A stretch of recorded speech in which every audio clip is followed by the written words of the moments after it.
Hi everyone, so if you've watched the videos on my channel, you might know that I perform electronic music. I got into electronic music while I was still in college, and prior to graduating, I was super excited to be a part of the launch of a new program at my school, Berklee College of Music, called the Electronic Digital Instrument Program, or the EDI program. The idea is that you'd be able to audition for the college with electronics as your main instrument, as opposed to something a little bit more traditional, like the guitar or saxophone or voice, or the whole slew of options that Berklee has. Musicians have been performing with live electronics for years, but I believe it was only last year at Berklee in the 2018 commencement concert that I was very happy to perform in that we officially gave someone the title of being an electronic digital instrument player. So that was quite a milestone. The EDI program itself was announced in 2018, and starting from fall of this year in 2019, that's when Berklee is going to see its first class of incoming EDI principals. So that's super exciting. As I've met people in the field and talked to them about live electronics, I've still found that the whole area of live electronic music is a little bit shrouded in mystery for a lot of people. I'm also an alumni ambassador for Berklee, so sometimes that means I go around and do events and auditions and interviews. And even a lot of the prospective students and parents of these students, they've read program information about the EDI stuff, they've gone online, they've checked out the videos on EDIs, and they're still a little bit confused about what it means to be an EDI performer. There are several pages online about the EDI program and essentially what it entails,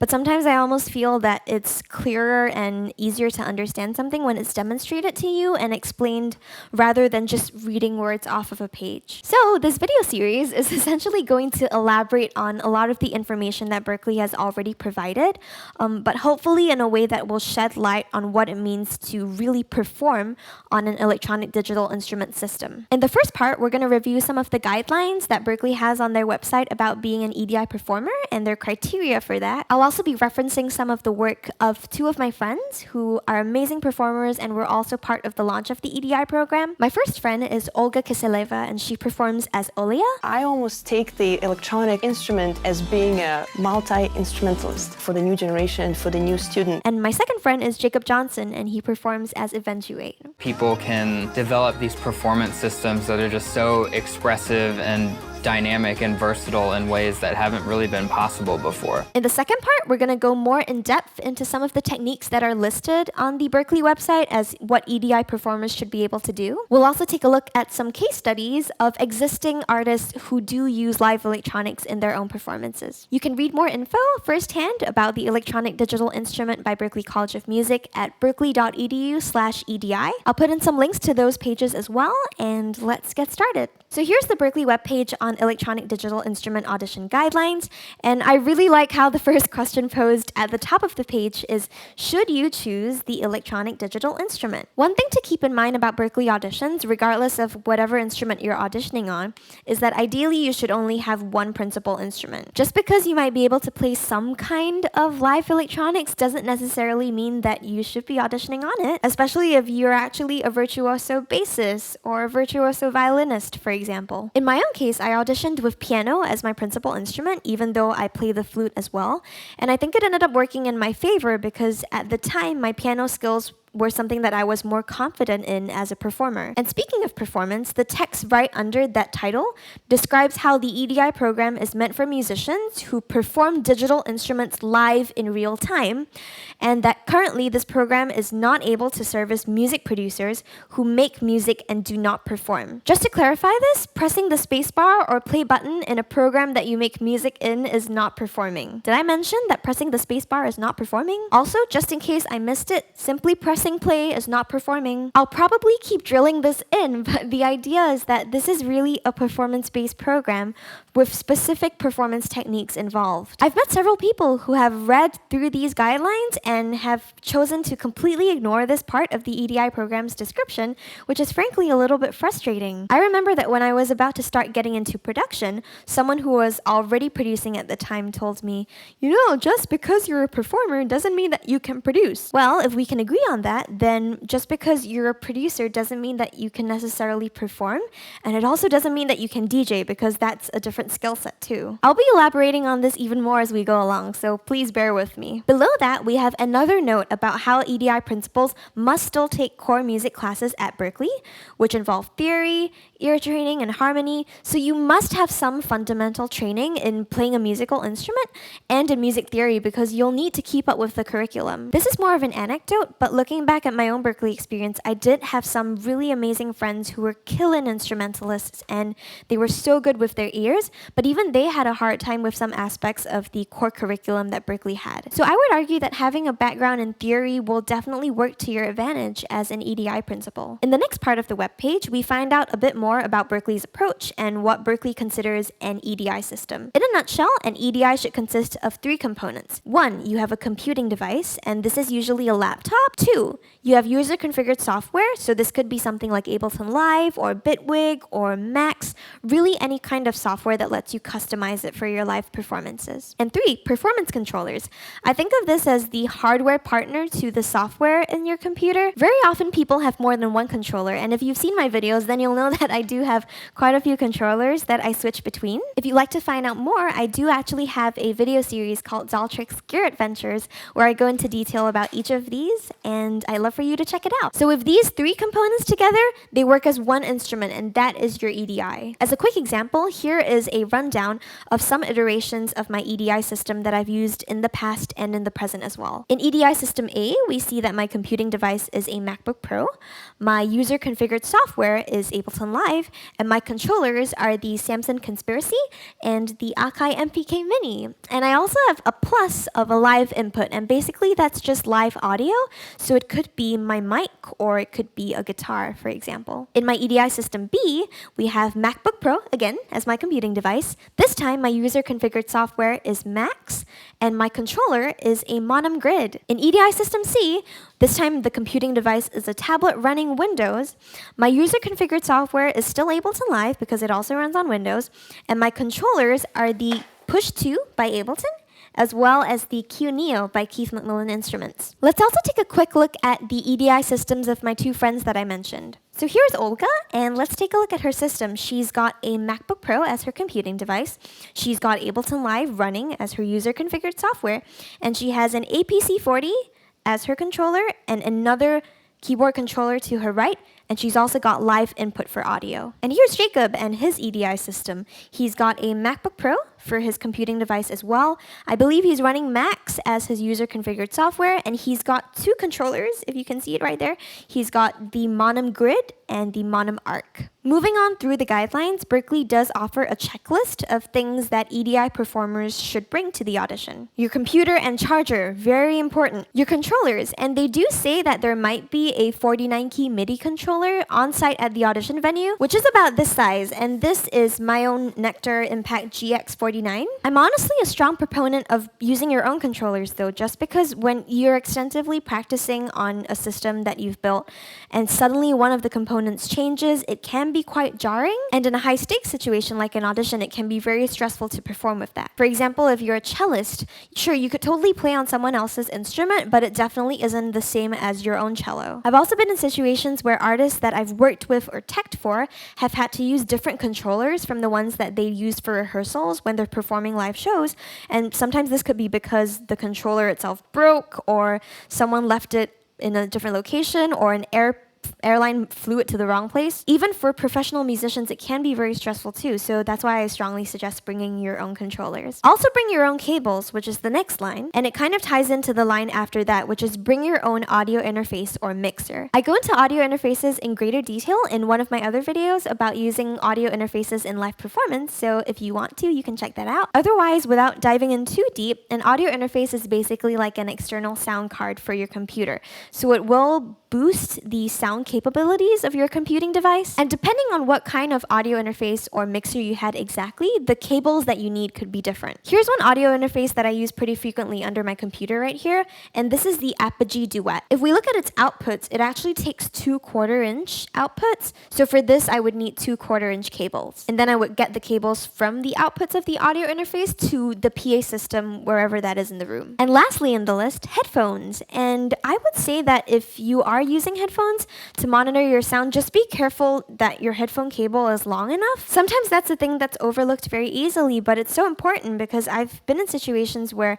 even I've been on stage and performing, and suddenly the sound in my ears cuts out and I panic. And it's really just because the headphones got disconnected, but that could be something that affects your performance, so just keep that in mind. The next section talks about setting up and how you only have 15 minutes to do this. This is an important consideration, and believe it or not, I do practice setting up and breaking down my own system. If you want to know more about my full setup, I do also have another video that talks about that, and it shows me setting everything up and breaking everything down, and I'll put a link to that as well. But really, practice putting your EDI system together, and this definitely includes the time taken for you to set up your computer, get your software running, connect your hardware controllers, do a line check, and make sure that you're actually getting audio from your interface to the PA system. And doing all of this, I really believe that it'll help make your audition experience a much smoother one. There's also some talk about having a mic available if you're a vocalist. I consider vocals to be part of my EDI system as well, but again, I would recommend that you bring your own mic, especially if you've been practicing with it. In my case, I also usually use a wireless headset mic, so if I had to borrow some kind of handheld mic, that would definitely be a very different experience for me, and it could disrupt my performance flow. The next few parts on this webpage kind of address the audition experience in general, but they also share some specifics on what it means to do the audition as an EDI performer. Overall, Berklee's audition process consists of 4 components. You have your prepared piece, you have improvisation, then you have sight reading, and you have ear training. So let's go through these, and let's start with your prepared piece. Everyone who auditions for Berklee has to do a piece that they prepare ahead of time, which is meant to demonstrate your skills on your instrument. Here on the website, the guidelines do recommend that you perform a piece that you are comfortable with and that displays your strengths as a musician. For EDI performers, obviously your piece must be performed live, and it should also showcase some techniques that are listed on the website, like I mentioned. Here's Jacob doing some loop variation and finger drumming.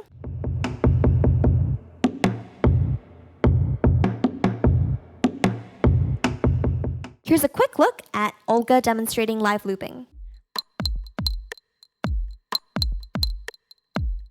Here's Olga again. This time she's doing some live effects processing on her vocals.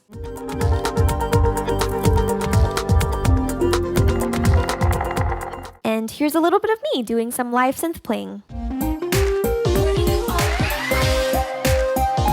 I'm going to go through these techniques in greater detail in the next video, like I mentioned, but essentially the idea is that these are all techniques that are fundamental skills that electronic music performers should have in their arsenal, ideally. When I auditioned as a piano principal, I was asked to play scales and arpeggios as part of my audition, so I would almost compare those rudiments to the skills that are listed on the website here. Moving on, for the prepared piece, some suggestions are doing a cover, a live remix, or a composition from pre-existing repertoire. I want to take a minute to talk about pre-existing repertoire a little bit more because I think it can be misinterpreted as more limiting than it actually is. The Berklee website mentions a movement, sonata, concerto, or etude, which is all classical music terminology, and certainly I don't think that there's anything wrong with doing something that's like Wendy Carlos inspired or like switched on Bach. But maybe I'd invite you to also consider the fact that other electronic musicians and performers are part of the repertoire too. So folks like Flying Lotus, Kraftwerk, Toki Monster, Richard Devine, Caitlin Aurelia Smith, Tennyson, Kate Renata, Justice, Kimbra, Knower, Skrillex. The list goes on and on and on. I'll also add that there are people who audition with originals, and I think that this could actually be a good option for EDI players. Ideally, no one would know how to use your EDI system better than you would since you designed it. So being able to showcase your skills with that fact in mind could actually put you in a really good position to perform an original piece. There's also a little bit underneath that on accompaniment and backing tracks and how you need to bring an adapter if you're playing something through an iPhone. To be very honest, I feel like this part is a bit of a non-issue for EDI performers because you should be coming out of your audio interface in terms of sound,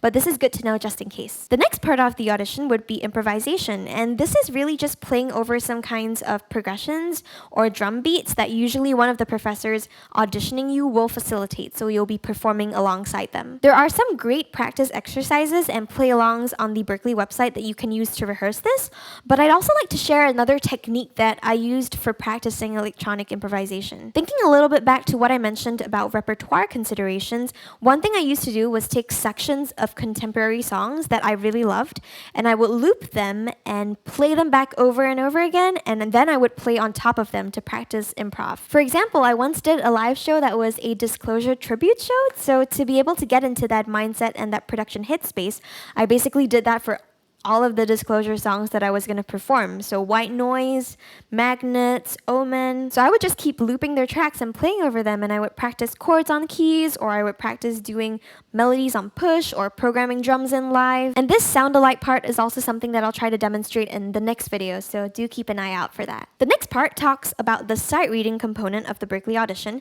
which involves reading written notation, and you do get some time in advance to prepare for this before your audition. You'll be asked to play the material on the controller part of your EDI. So if you have more than one controller, you'll probably need to choose the one that you're more confident on. For example, if I had an MPK Mini in my EDI system, but I also had the push, and if I had to sight read something that was melodic material, I probably have to choose between the two. And between the two, maybe I might even ultimately go with the push if I'm more comfortable playing stuff on it in note mode. Ear training is the fourth part of the Berklee audition, and the activities in this section are meant to involve your musical ear. So let's take a look at some things you might be asked to do. Here's Olga doing some call and response. So the auditioner is playing something, and then she's echoing that on her instrument. And here's Jacob doing some pitch matching. So the auditioner is playing a certain pitch and note for him, and he's playing back that same pitch on his EDI.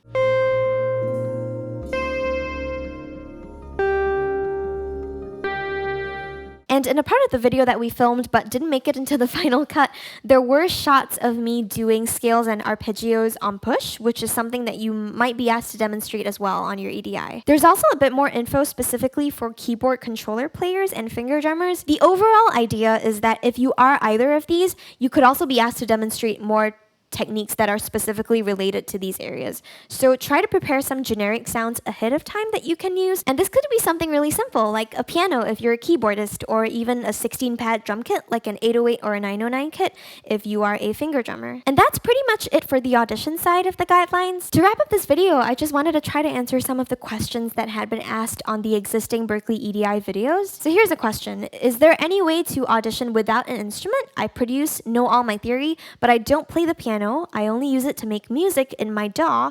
What should I do? This was from the How to Audition on EDI video. If you know all your theory, that's really great, and if you're using the piano as a tool, that's also good. I would strongly suggest trying to look into performance more, since it's a part of Berklee's admissions process and curriculum. Otherwise, if you're adamant on not performing or playing, then the program probably isn't for you. And there are other non-performance-based programs out there that might be better options. If you do want more info though on being a performer, there are often two videos that I share with people who are already electronic musicians but are looking to get into more of the live performance. The first is a video by a Berklee professor, Loudon Stearns, on generally developing a performance environment that integrates various kinds of controllers and hardware. And this is a Berklee online video, which is the online section of Berklee's education system. The second video is by another Berklee professor, Erin Barra, who I admire very much, and she's an amazing live electronic music performer. It's a specific breakdown video of one of her original songs, but she goes really in depth, and in that video she also talks about live effects processing on her vocals, so that's really interesting. Another question,